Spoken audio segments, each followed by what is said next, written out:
Hey, welcome to Keight Krafts. I'm Keight. Today I would like to share with you this adorable little baby card. Let's get started. So to kick things off, I've gone ahead off camera with some Rainbow Ever After paper, an outside in-stitched rectangle die, and now we are using the oval stitched die from the Shadowbox card set.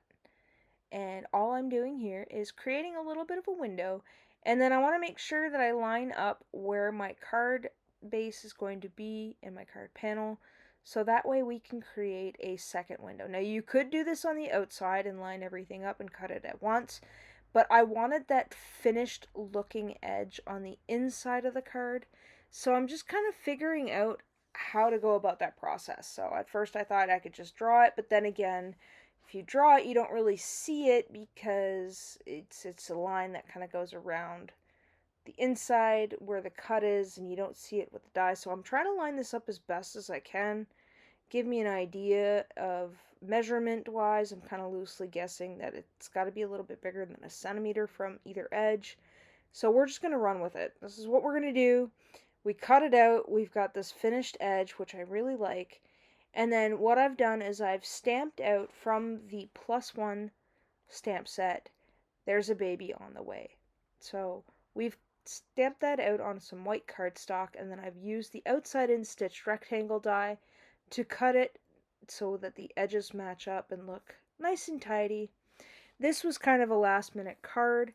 I had made this in the morning. I had had an appointment, and the person I was having an appointment with was actually expecting, and I wanted to surprise her with a baby card because she is just the sweetest person ever, and I know how hard she works, and I just wanted her to know that I was happy for her, and I thought I would make her this card. So I don't know if she actually will watch this, but if she happens to, congratulations. She's having a little baby girl, and I can't wait to see pictures of her little bundle of joy when she arrives. So with that being said, we're going to double stick our little card panel here to our card base so we have some good adhesion. And I'm just lining that oval window up with the other oval window, and we are going to give that a good mash down once I'm satisfied with how everything is lined up. So while that's setting off to dry, I am going to do a little bit of simple coloring. I've chose 4 colors to go with the card coloring, or the card stock that I used for this. So we have the Copics, the BV02, the BV1, the C2, the C1, the Y13, the Y11, the YR00, and the YR000. Now, not to worry, I will make sure that I have all these in the description box below if you would like to recreate this card. I just picked cards from the Rainbow Ever After paper, and these were the closest in Copics that I had to the colors on the cardstock itself. So I'm just going in with a 2-color blend. Because these are such a light pastel, I didn't feel it necessary to go in with a 3-color blend. I think if I was using darker colors and there was a bit of a gradient between the two, I would probably go with those because they show up a little bit more. But with the pastels, it's not as noticeable, I find. It's a very subtle gradient, I think, in my opinion. So for the stork here, I didn't want to leave him white. I decided that I was just going to go in with this C2 and the C1, and I found that those colors worked. That gray worked very well with the rainbow. Sorry, I keep saying really, the Rainbow Ever After colors. The cool gray kind of complemented really nice. I was going to try and use like a neutral, but I didn't like how the gray went. This cool gray kind of went really nice with the paper. I don't know what it is. It's like if you stick it next to like a purple or a blue, it almost has that tint of purple to it. It could just be me, I don't know. Anyway, so we are going to go in with some foam tape.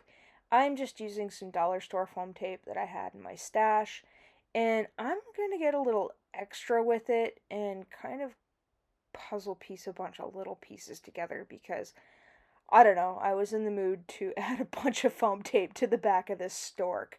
Now, you could mail it. It's not very dimensional, but there is a little bit of dimension with the stork and with the embellishments. But I decided to add a little bit of foam tape just to give it a little bit of interest. I wanted to keep this as simple as possible.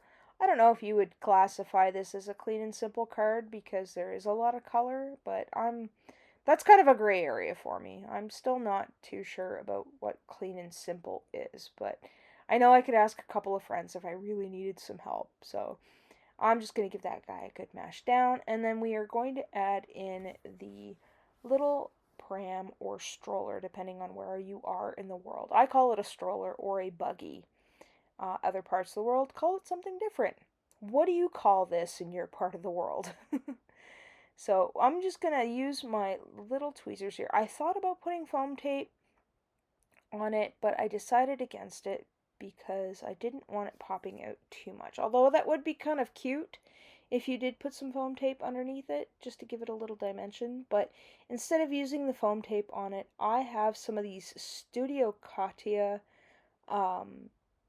flatback, I don't know what they're called. I think they're called clear drops. I have two different packs of them that I'd gotten a long time ago, and I keep misplacing them. And when I do find them, it's like, ooh, these would be great. So I thought these would be great to get the biggest ones that I had and put them on the wheels of the buggy. And it's kind of hard to pick these guys up with a jewel picker because they have a little bit of weight to them.